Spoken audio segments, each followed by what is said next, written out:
Okay, hello Cloud Gurus, and welcome to this lecture. In this lecture, we're going to look at some on-premise strategies that we can do with AWS. And essentially, you're going to need to be aware of what high-level AWS services that you can use on-premise for the exam. So we'll start with Database Migration Service, and we're going to explore each one of these in depth in a few slides. We then move on to Server Migration Service. You can use that on-premise as well. You can use the AWS Application Discovery Service. You can use VM import and export services. You can even download an Amazon Linux 2 as an ISO and mount it on whatever virtualization you're running, so on Hyper-V or VMware or whatever. So you can actually take your own little bit of AWS and run your own little EC2 instance on-prem as well. So let's start with Database Migration Service, and this allows you to move databases to and from AWS. And we looked at this in the database section of the course, and essentially you might have your DR environment in AWS and your on-premise environment as your primary, and you'd be using Database Migration Service to back your primary environment up to your AWS or your DR environment. DMS works with most popular database technologies such as Oracle, MySQL, DynamoDB, etc.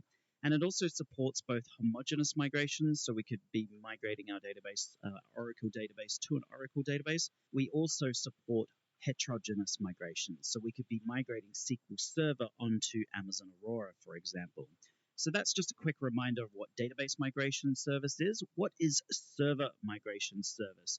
Well, basically, this allows you to do incremental replications of your on-premise servers into AWS. And this could be used as a backup tool or multi-site strategy, so on-premises and off-premises, as well as a DR tool. So we could be using server migration services for our application servers and database migration servers for our actual databases themselves. We then have the AWS Application Discovery Service, and basically this helps enterprise customers plan migration projects by gathering information about their on-premise data centers.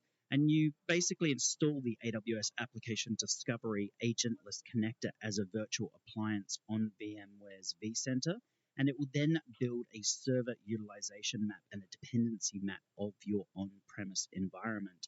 And then the collected data is retained in an encrypted format in an AWS Application Discovery Service data store. And then you can export this data as CSV files and use it to estimate your total cost of ownership on running on AWS, and then use this to plan your migration to AWS.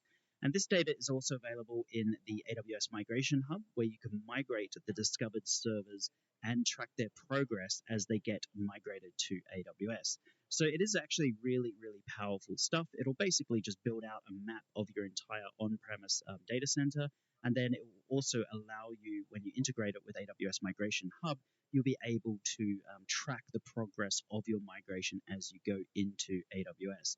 So that's AWS Application Discovery Service. We then have VM imports and exports. So using VM imports and exports, you can migrate your existing applications into EC2.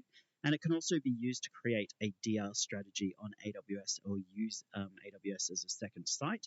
And you can also use it to export your AWS virtual machines to your on-premise data center as well. And speaking of which, AWS does allow you to download your Amazon Linux 2 as an ISO. And this works with all major virtualization providers such as VMware, Hyper-V, KVM, VirtualBox, which is Oracle's hypervisor technology, etc. So you are able to take your own little piece of EC2 and run it on-premise in your own data centers. So that is it for this lecture. Basically, going into the exam, you just need to be aware of what high-level AWS services that you can use on-premise for the exam. So we covered Database Migration Service, Server Migration Service, AWS Application Discovery Service, VM import and export, and then you can also download Amazon Linux 2 as an ISO. So you're now at the end of the HA section of the course. You've done really, really well. In the next lecture, we're just going to summarize everything that we've learned. So if you've got the time, please join me in the next lecture. Thank you.